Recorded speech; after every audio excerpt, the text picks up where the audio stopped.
আমরা ইতিমধ্যেই ঘোষণা দিয়েছি দেশের সকল 30 এবং 50 বেডের যে উপজেলা স্বাস্থ্য কমপ্লেক্স প্রত্যেকটিকে 101 বেডের উপজেলা স্বাস্থ্য কমপ্লেক্সে পরিণত করা হবে।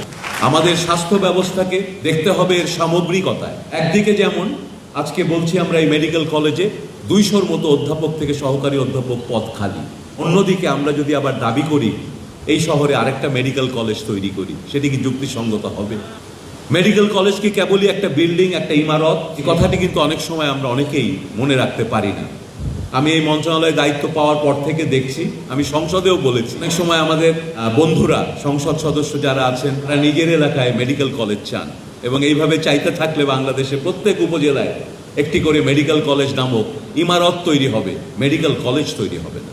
আমরা তাই স্বাস্থ্য ব্যবস্থাতে এটাকে ঢেলে সাজাতে হবে। আজকে স্বাস্থ্য ব্যবস্থার যে সংকট, এটা আসলেই এটা রাজনৈতিক বয়ান নয়, আসলেই গত 15 বছর যে পরিমাণ অর্থের অপচয় হয়েছে, যে পরিমাণ দুর্নীতি হয়েছে, শত শত কোটি টাকার যন্ত্রপাতি অপরিকল্পিতভাবে কেনা হয়েছে। তাই আজকে আমরা কি দেখতে পাচ্ছি? এক হাসপাতালে গিয়ে দেখছি 10 বছরের পুরনো যন্ত্র, শত কোটি টাকা দিয়ে কেনা, এটার প্যাকেটটাও কেউ খোলার প্রয়োজন বোধ করেনি। আরেক হাসপাতালে দেখছি যন্ত্র পড়ে আছে সুন্দর সাজানো, কানেক্টেড, কেউ চালাতে জানেন না। আরেক জায়গায় আমরা দেখছি যন্ত্র আছে, রিএজেন্ট নাই, এক্সরে মেশিন আছে, এক্সরে প্লেন নাই। এর কারণটি হচ্ছে সমন্বিত পরিকল্পনার অভাব। এই যে আমরা নানান যন্ত্রপাতি কিনি, আমরা কয়জন মেডিকেল টেকনোলজিস্টদের কথা বলি? মেডিকেল টেকনোলজিস্টরা যদি না থাকে পর্যাপ্ত পরিমাণে, ডাক্তাররা কিভাবে কাজ করবে, যন্ত্র কিভাবে চলবে, এবং আমরা কিভাবে স্বাস্থ্যসেবা দেব?